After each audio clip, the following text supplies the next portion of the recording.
Salut les amis, nous sommes jeudi 24 juillet. Vous êtes nombreux à me demander à faire une vidéo sur la dermatose, donc c'est ce que je vais faire. Donc je trouve ça quand même bizarre parce qu'il y a 3 ans de ça, on a eu la MHE dans le sud-ouest. Après l'année dernière, on a eu la fièvre catarrhale, avec plusieurs numéros dans les agneaux, dans les moutons. Et maintenant, voilà qu'on a cette fameuse dermatose. Donc je trouve que ça commence à faire beaucoup dans l'élevage, sachant qu'on est toujours en train de reprocher aux éleveurs qu'on pollue parce que les vaches elles polluent, tout ça.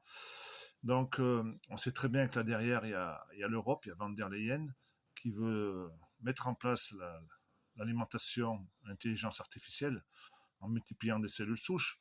Et la preuve en est, c'est que on a des associations animalistes en France, quand même, L214 pour pas les citer, qui, euh, qui se font toujours du souci pour nos animaux, pour le bien-être animal, tout ça. Par contre, là, ils disent rien du tout. Ils disent rien du tout pour ces élevages en Haute-Savoie qui sont abattus de sang-froid par des agents de la DSV, d'une balle dans la tête. Même les petits veaux, tout doit y passer. Moi, je suis vachement en colère parce que c'est une honte d'éradiquer les animaux comme on est en train de faire aujourd'hui. Sous couvert qu'il faut mettre en place une nouvelle alimentation. Oui, parce que je sais très bien pourquoi L214 ne disent rien, parce qu'ils sont financés par Bill Gates pour mettre en place leur nouvelle alimentation intelligence artificielle.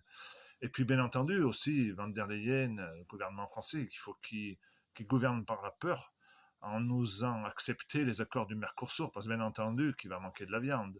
Donc, pour pas avoir de pénurie, hop, on va faire entrer des vaches aux hormones d'Amérique du Sud. Par contre, celles-là, elles pourront avoir la dermatose, elles pourront avoir la tuberculose, elles pourront avoir tout ce qu'elles veulent. Ça passera café crème, puisqu'elles vont arriver chez nous en carcasse.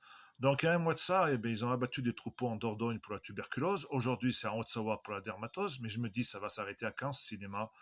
Donc maintenant, on veut les vacciner de force. Moi, j'y crois pas une seule seconde à ce vaccin parce que si on a des vaccins sous la main, ça veut dire que la maladie, on l'a mise en place.